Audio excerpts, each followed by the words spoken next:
陈雨桐坐在梳妆台前，手指轻轻抚过深蓝色连衣裙的面料。镜中的她神情复杂。今天是个特殊的日子，你确定要去吗？丈夫周志远站在门口，语气中带着担忧。我得去，她轻声回答，眼神坚定。3年了，她一直忍气吞声，像个影子般生活在这个家庭里。今天，这一切都将改变。她拿起手包，指尖触碰到那个小小的信封，嘴角浮起一丝难以察觉的微笑。大家好，开始今天的分享之前，希望你能给人间烟火点个订阅，我将会分享更多优质的内容。3年前，陈雨桐嫁入周家的那天下着小雨，她穿着白色婚纱站在周家大门前，身旁是西装笔挺的周志远。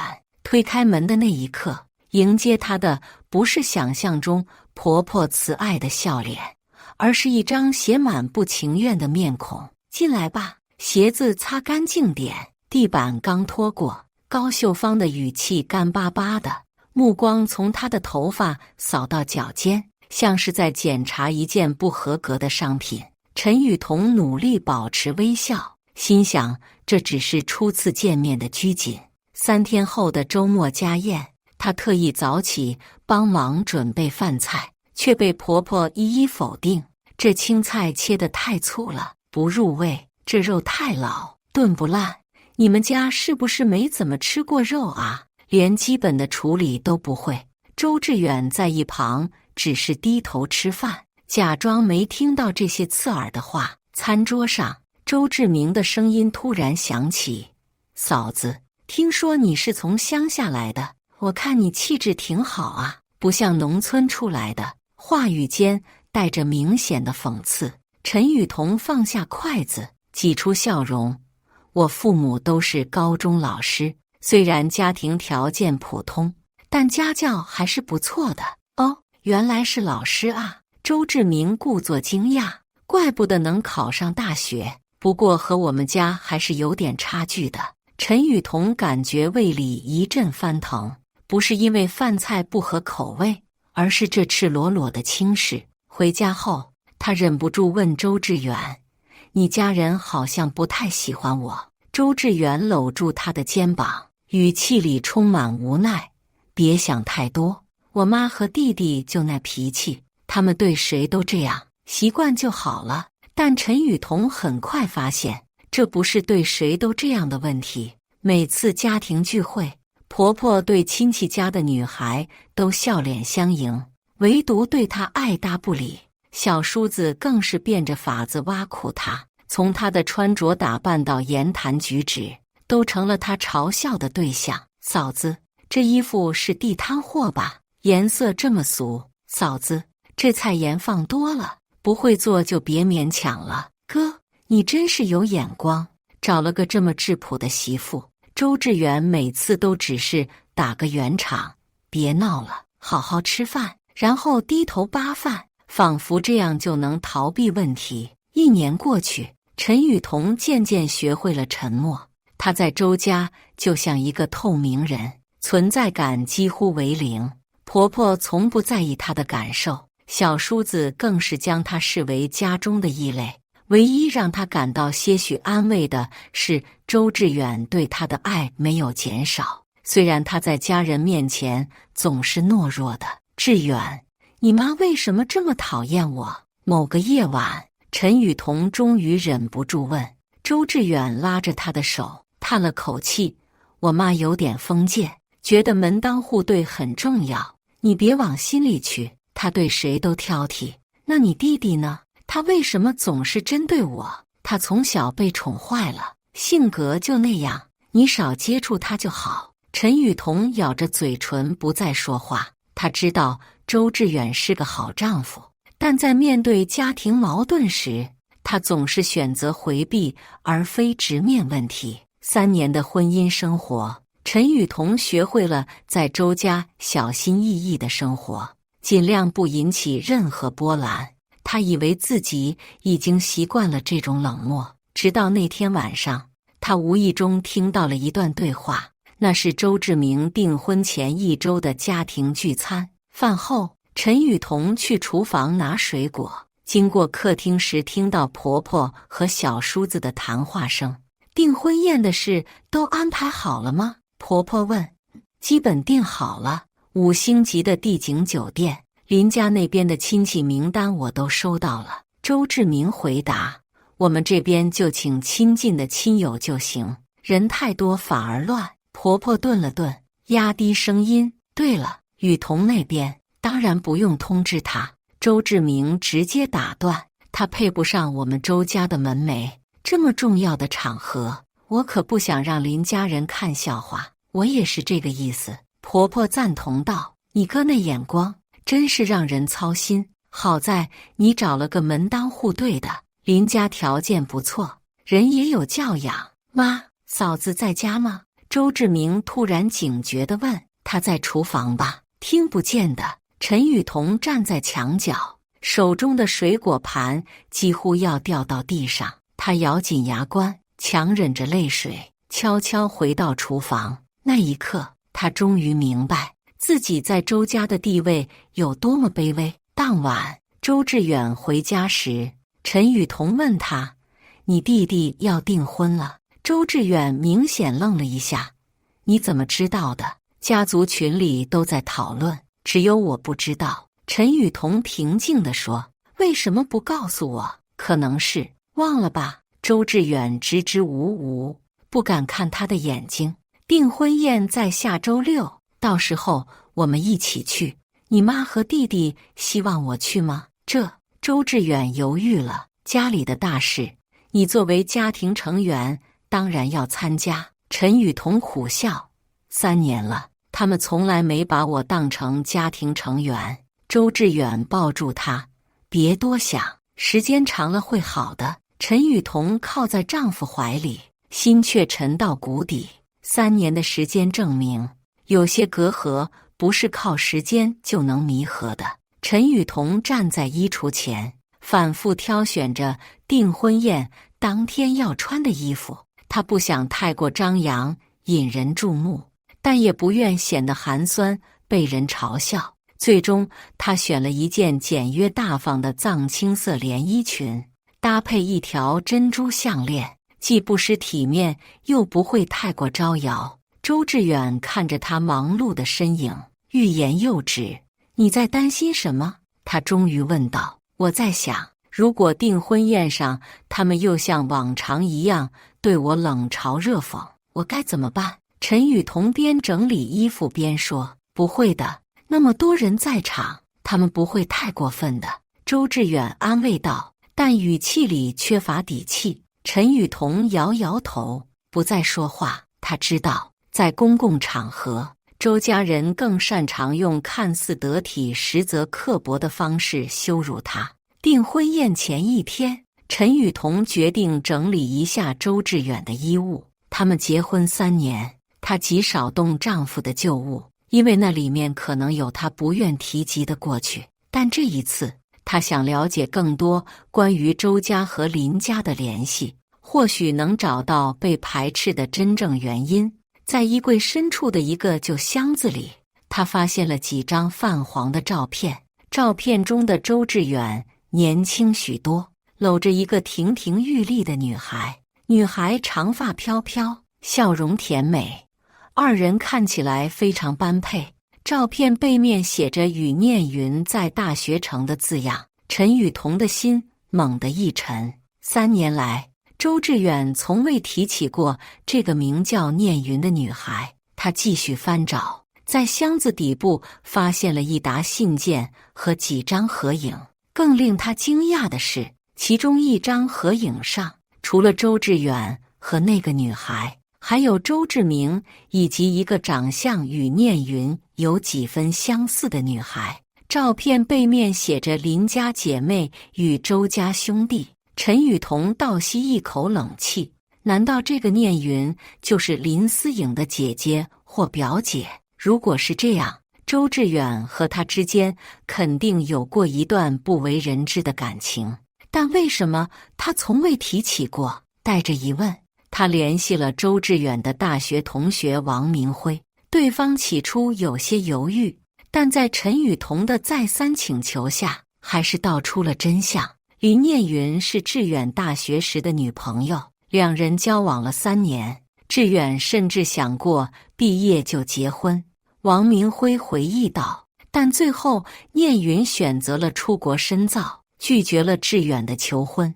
那段时间，志远很消沉，差点连毕业论文都没写完。那林思颖是念云的妹妹吗？陈雨桐小心翼翼地问。是表妹，两家是世交。本来高阿姨一直希望两家能联姻，念云走后，她就把希望寄托在了志明和思颖身上。陈雨桐恍然大悟，原来高秀芳对他的敌意不仅仅是因为家庭背景的差距，更是因为他抢走了周志远，破坏了两家的联姻计划。在婆婆眼中，他永远是个局外人，一个阻碍两家联姻的绊脚石。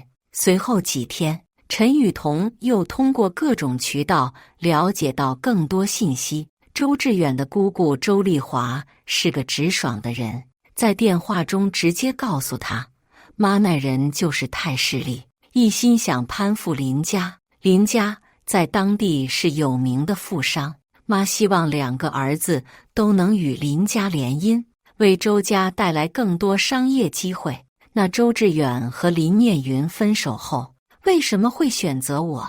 陈雨桐困惑地问。志远比他弟弟有主见，念云出国后，他伤心了一阵子，后来遇见你，觉得你单纯善良，跟那些势利眼的女孩不一样。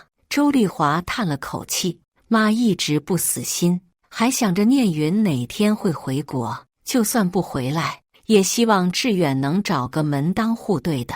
谁知道他认定了你，妈气得好几天没吃饭。那林思颖知道这些吗？应该知道一些吧，两家来往密切，这种事瞒不住。不过思颖比她表姐温顺，是个听话的孩子，从小就被长辈安排着跟志明相亲相爱，都习惯了。放下电话，陈雨桐感到一阵心寒。原来自己嫁入周家的这3年，婆婆和小叔一直将她视为破坏两家联姻计划的罪魁祸首。难怪每次见面，高秀芳总是意有所指地说，如果志远能找个门当户对的，我们周家早就……然后欲言又止地看向他。订婚宴前一天，陈雨桐在超市偶遇了林思颖，对方明显认出了他，眼神中带着警惕和一丝敌意。你好，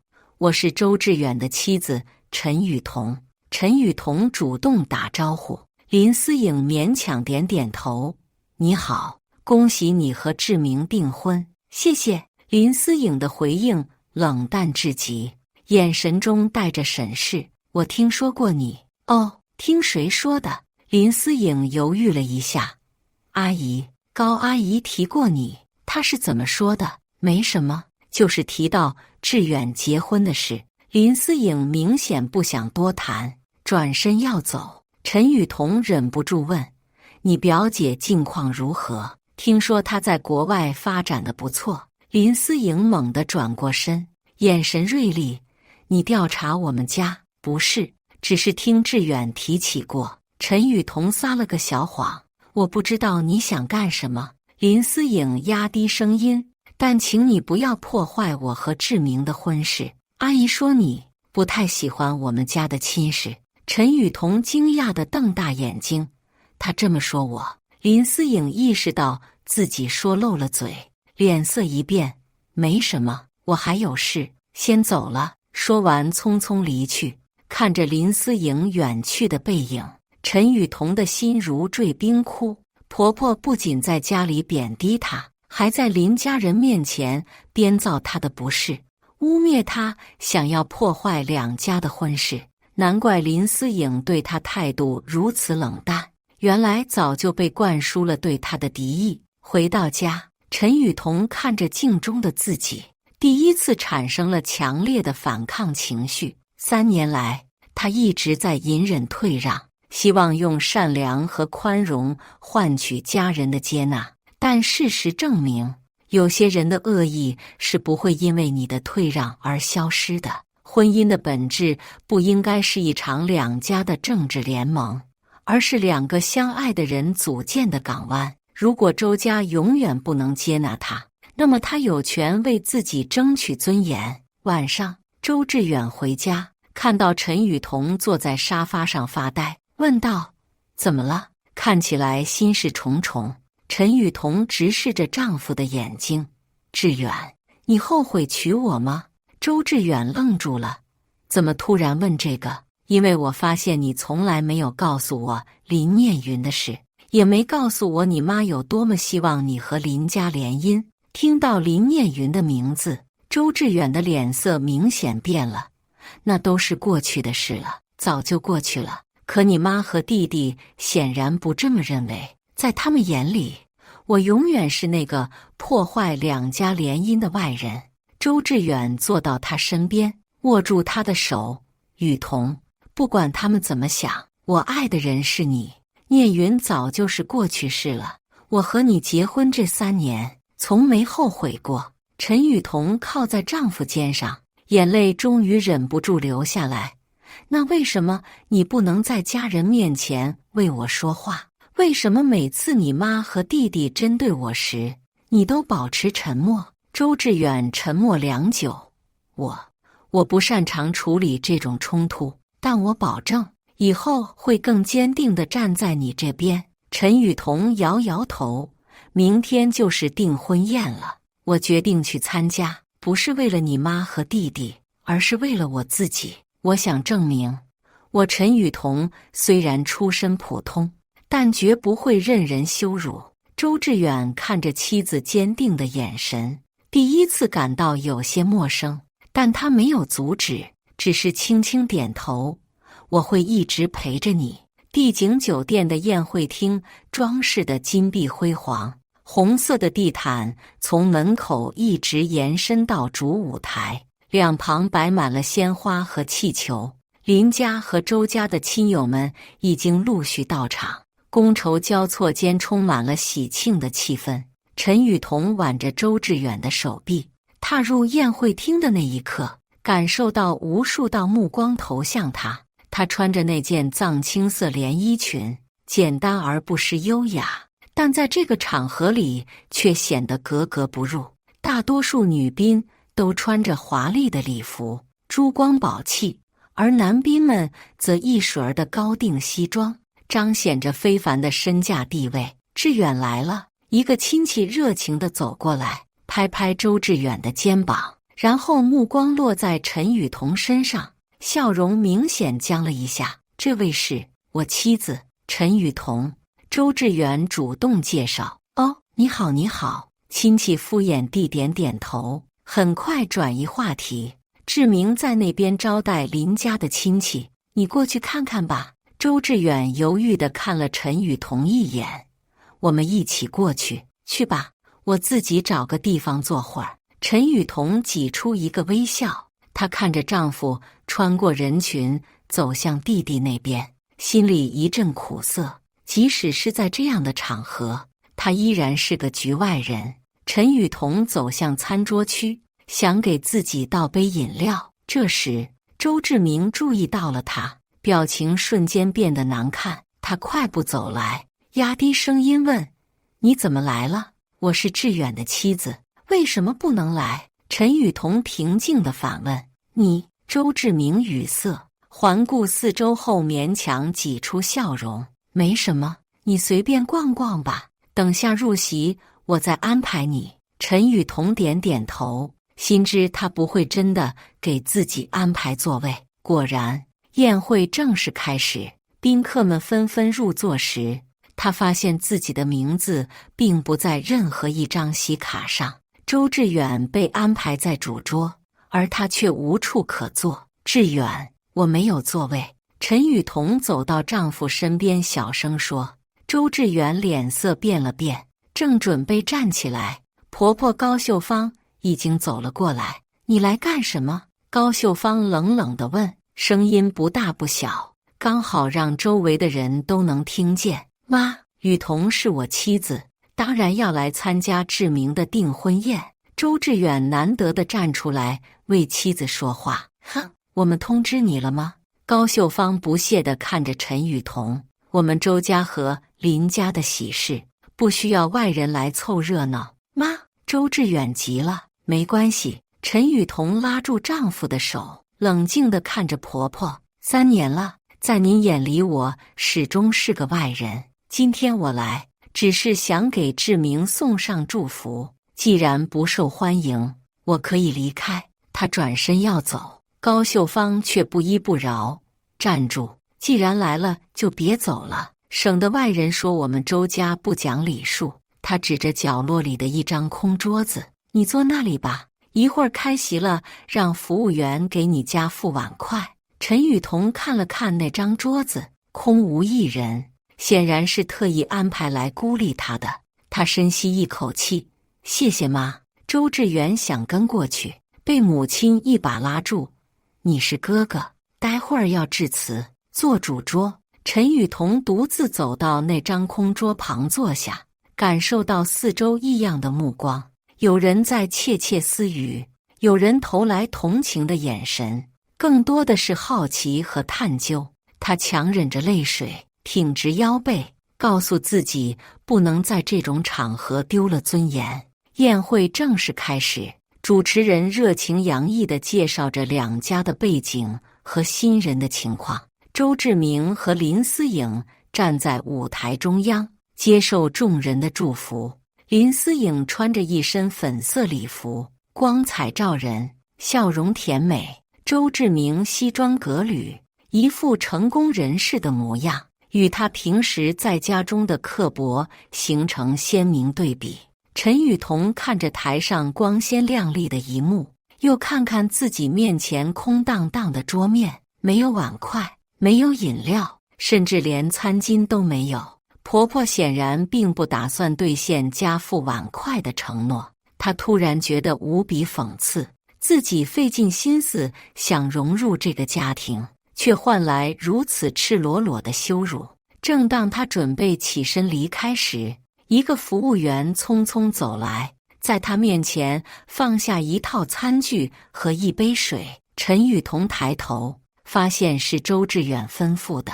丈夫远远地朝她投来歉意的眼神，她勉强笑了笑，算是回应。宴会进行到一半，高秀芳端着酒杯走向各桌敬酒，所有桌都得到了她亲切的问候和祝福，唯独陈雨桐这一桌被刻意忽略。当高秀芳路过她身边时，甚至连个眼神都没给。这一刻，陈雨桐心中的委屈和愤怒终于达到顶点。她站起身，拦住正要离开的婆婆：“妈，您这是什么意思？”高秀芳冷笑一声：“什么意思？我们家的事你来干什么？不请自来已经很不懂规矩了，还想怎样？”周围的宾客都停下交谈，看向这边。林思颖和周志明也注意到了这一幕，表情各异。周志远急忙走过来，想要解围：“妈，别这样，我怎样了？”高秀芳瞪着儿子：“是他不懂事，非要来破坏你弟弟的好日子。”陈雨桐深吸一口气，从手包中取出一个信封：“您看看这是什么？”宴会厅里突然安静下来，所有人的目光都集中在那个小小的信封上。高秀芳一愣，接过信封的手明显在颤抖。当她看清里面的东西时，脸上的表情如同冬日的湖面被突然打破，先是僵硬，继而裂开无数细纹，最后整个人像被抽走了骨头般瘫坐在椅子上。信封里装着2张照片和一封信。第一张照片是陈雨桐意外在周志远旧物中发现的那张合影，周志远和林念云亲密相依的大学时光。照片背面清晰地写着“与念云在大学城”2017年。第二张则是周志远手机里备份的截图，是林念云发给周志远的最后一条消息。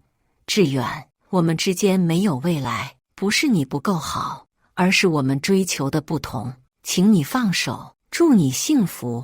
但真正让高秀芳脸色大变的是那封信，那是林念云亲笔写给陈雨桐的信，日期是在陈雨桐和周志远结婚前1周。陈雨桐女士，您好，我是林念云，周志远的前女友。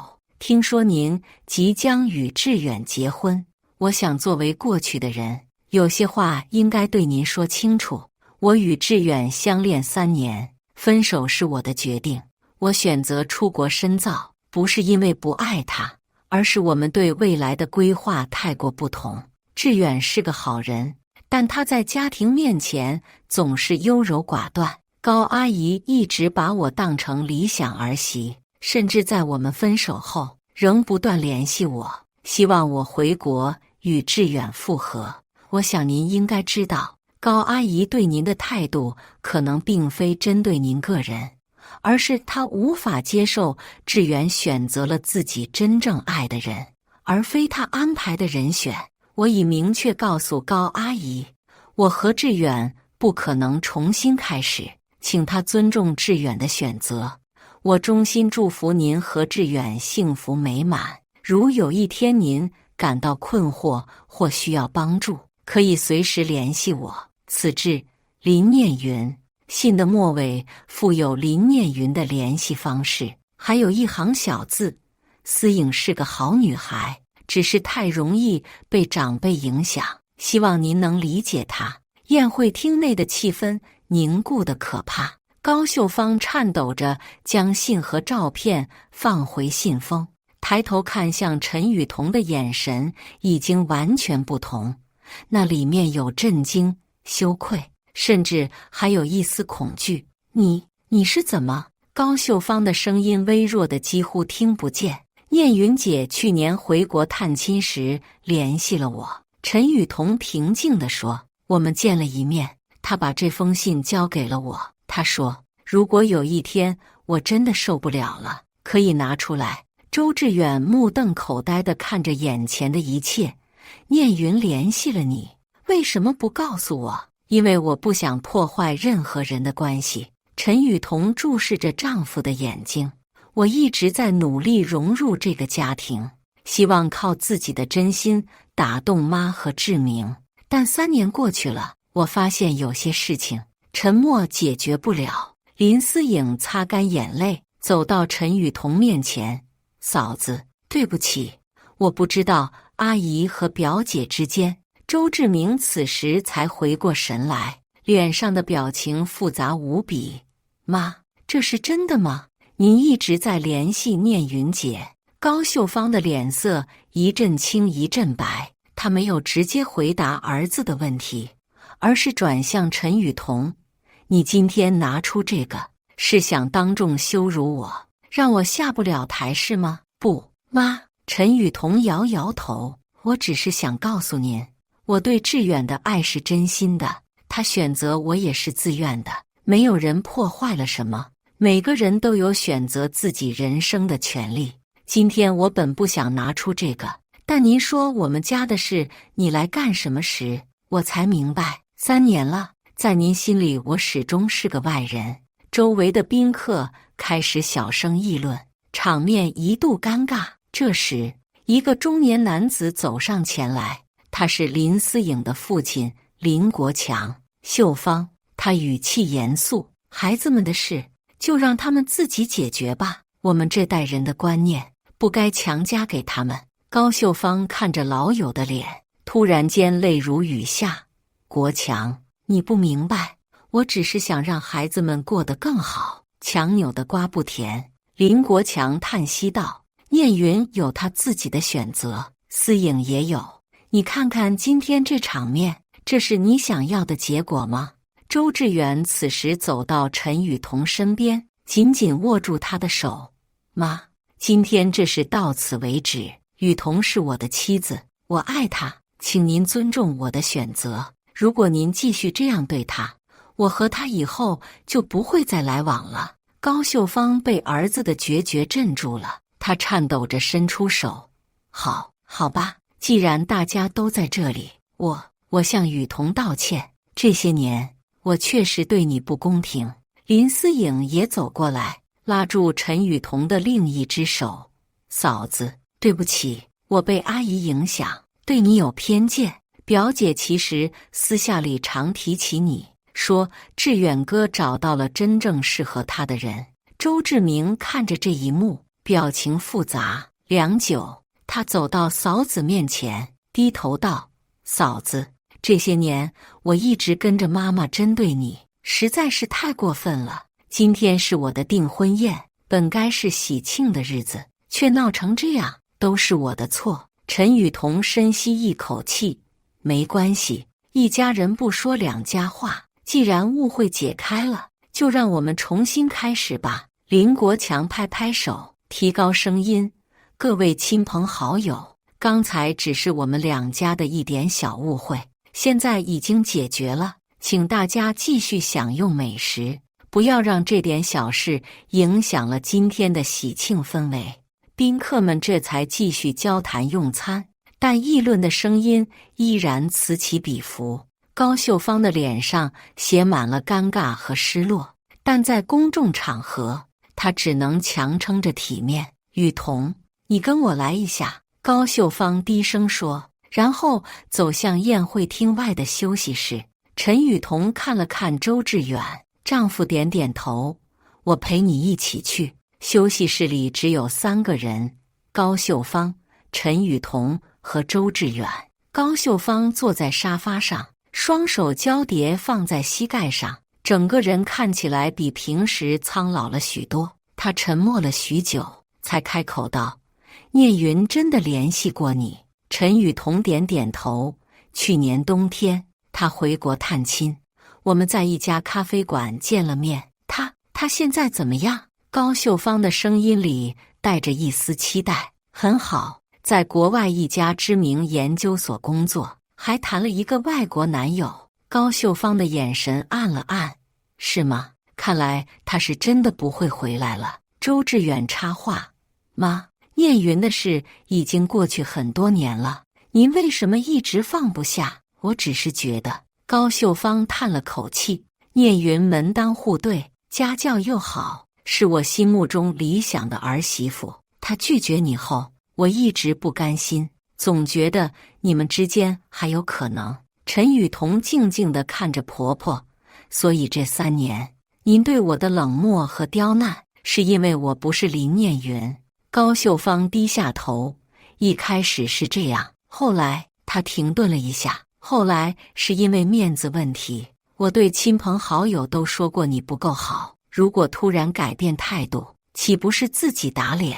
周志远难以置信地摇头：“妈，您就为了这种虚荣心，让雨桐受了3年委屈。我知道我错了。”高秀芳抬起头，直视陈雨桐：“今天这事是我咎由自取。雨桐，我向你道歉。这3年，你一直默默忍受，从没在志远面前说我的坏话，这份气度比我强多了。”陈雨桐没想到婆婆会如此直接的认错，一时不知该如何回应。“妈，我不是想让您难堪。”她最终说道，“我只是想让您明白，我爱志远，是真心实意的。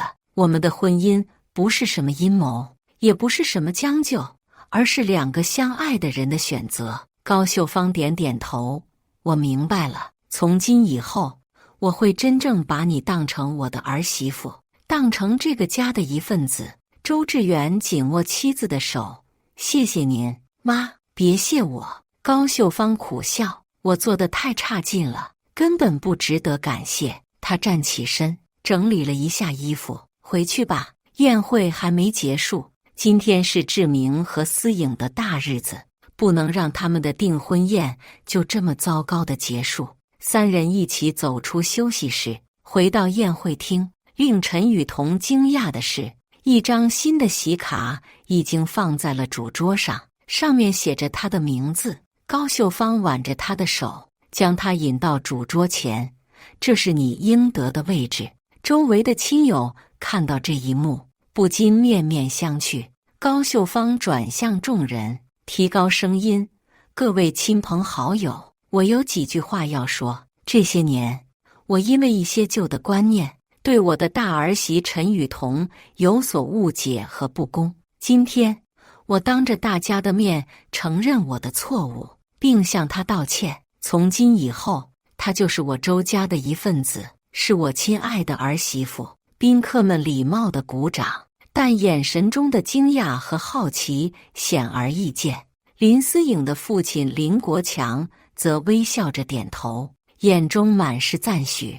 宴会继续进行，陈雨桐坐在主桌上，和周家人一起招待宾客。高秀芳频频向他敬酒，言语间充满了歉意和善意。林思颖也不时凑过来和他聊天，态度比之前热情许多。周志明显得有些不自在，但在父亲的眼色下，还是主动向嫂子敬了酒。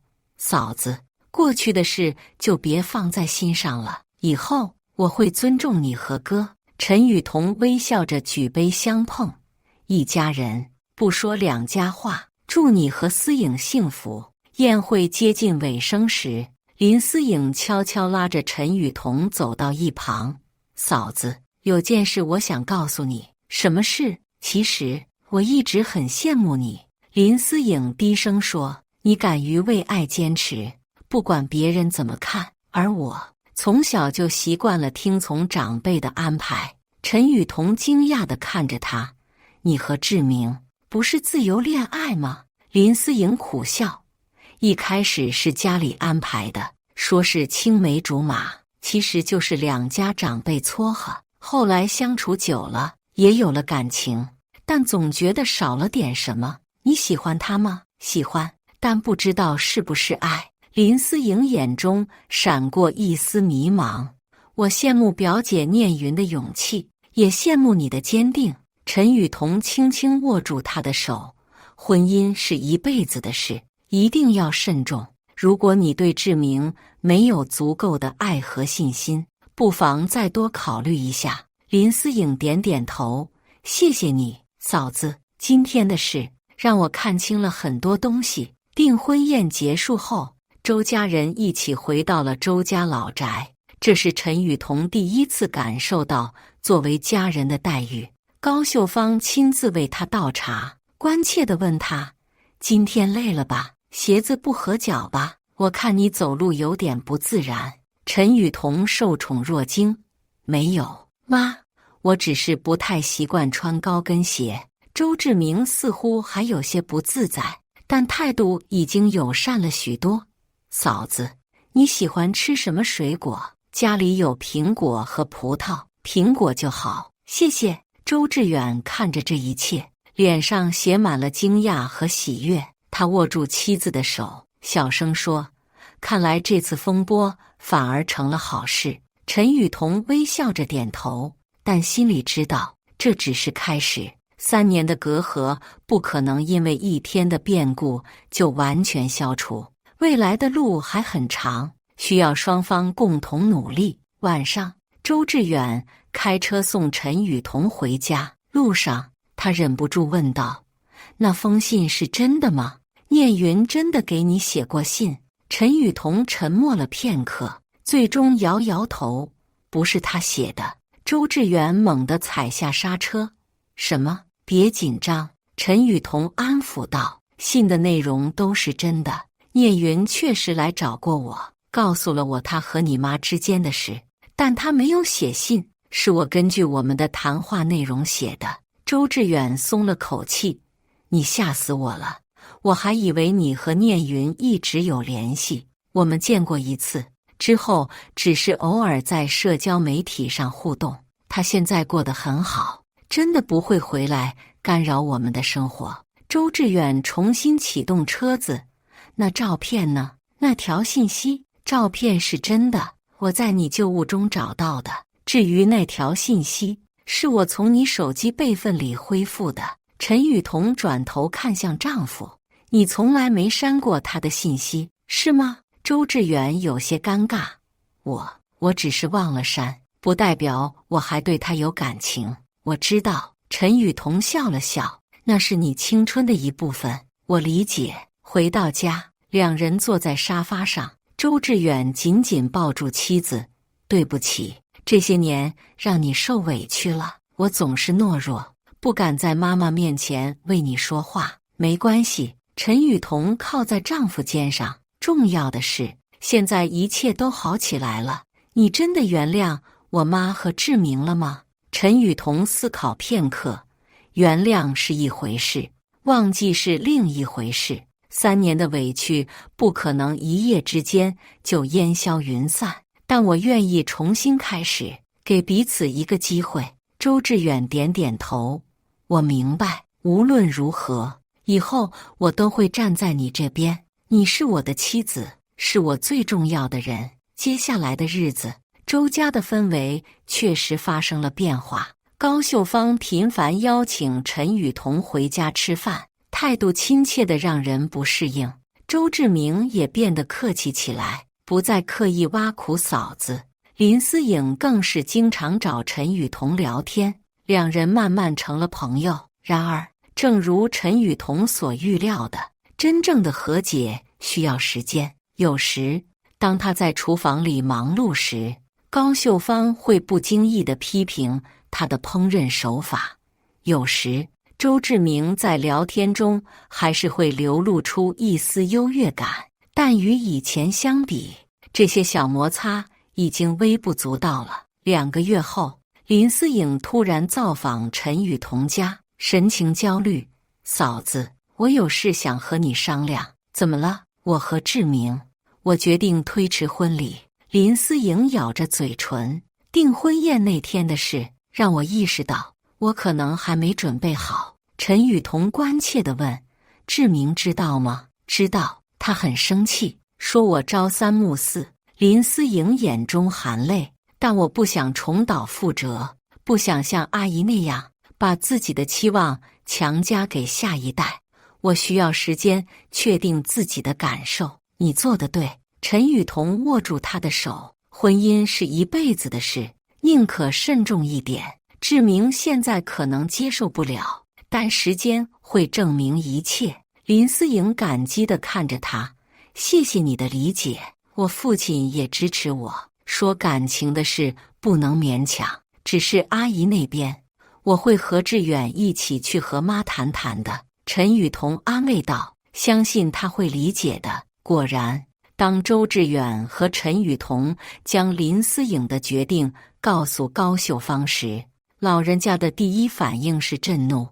这丫头怎么能这样？订了婚又反悔，让我们周家的脸往哪放？妈，陈雨桐平静地说，您不是刚刚意识到强扭的瓜不甜吗？思颖只是需要时间确定自己的感受，这难道不比日后婚姻不幸更好吗？高秀芳愣住了，看着陈雨桐的眼神逐渐柔和。你说的对，我差点又犯了同样的错误。他叹了口气，告诉思颖，我尊重他的决定，至于志明那边，我来处理。周志远惊讶地看着母亲，没想到他能如此轻易地接受这个消息。或许订婚宴那天的事确实让他有所醒悟。时光飞逝，转眼1年过去了，陈雨桐和周志远的关系越来越亲密，周家的氛围也越来越和谐。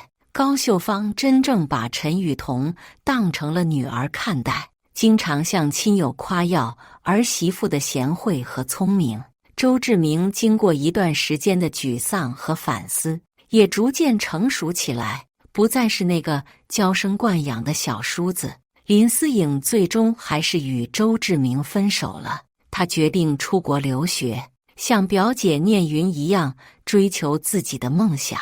令人意外的是，周志明接受得很平静，甚至表示理解和支持。或许订婚宴的风波让他也成长了不少。高秀芳原本担心的2家关系破裂并没有发生，林国强依然把周家视为好友，经常邀请他们聚餐。他私下告诉高秀芳，孩子们的事随他们去吧，我们这一代人不该干涉太多。这天是周志远和陈雨桐结婚4周年纪念日，高秀芳特意在家里准备了丰盛的晚餐，邀请儿子儿媳回家庆祝。餐桌上气氛温馨而热闹，高秀芳亲自为陈雨桐夹菜，多吃点，这鱼是你喜欢的清蒸方式。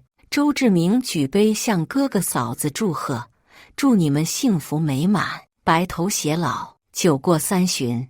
高秀芳突然正色道：雨桐，有件事我一直想问你。什么事？妈，那天信封里的东西，你是早就准备好的，还是临时起意？陈雨桐微微一笑，准备了有一段时间，但我本来不打算拿出来的，只是那天的情况太过分了。高秀芳点点头，你做得对，如果不是那天的事，我可能永远不会醒悟。有时候人就是这样，需要一记重拳才能看清自己的错误。周志远握住妻子的手，重要的是，我们现在是真正的一家人了。对，一家人。高秀芳举起酒杯，敬我们的家庭。4人碰杯，杯中的酒映照着每个人脸上的笑容。饭后，周志远和周志明在客厅看球赛，陈雨桐帮高秀芳收拾厨房。雨桐，高秀芳递给他一条毛巾擦手，我有个惊喜要告诉你。什么惊喜？高秀芳神秘地笑了笑，我买了2张去欧洲的机票，打算带你去旅行，就我们2个，婆媳游。你一直说想去欧洲，这是我给你的礼物。陈雨桐惊讶地睁大眼睛，真的吗？那志远，他有工作要忙，而且这是我想单独和你相处的时间。这1年来，我发现你比我想象中要勇敢、聪明得多。我想多了解你，弥补这些年对你的亏欠。陈雨桐感动得眼眶湿润，谢谢您，妈，我很期待这次旅行。高秀芳拍拍他的肩膀，去叫他们2个过来吃水果吧。陈雨桐走向客厅，看着丈夫和小叔子专注地讨论着球赛，心中涌起一阵暖意。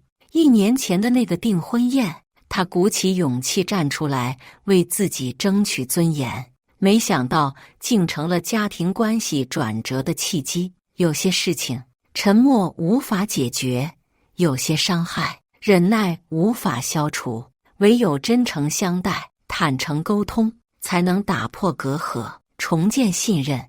陈雨桐站在客厅门口，轻声唤道：志远、志明，来吃水果了。2兄弟应声而起，向他走来。陈雨桐微笑着迎上去，心想，这才是真正的家人，相互理解，彼此尊重，共同成长。那个曾经在婚宴上被孤立的新娘，如今已经成为这个家庭不可或缺的一部分。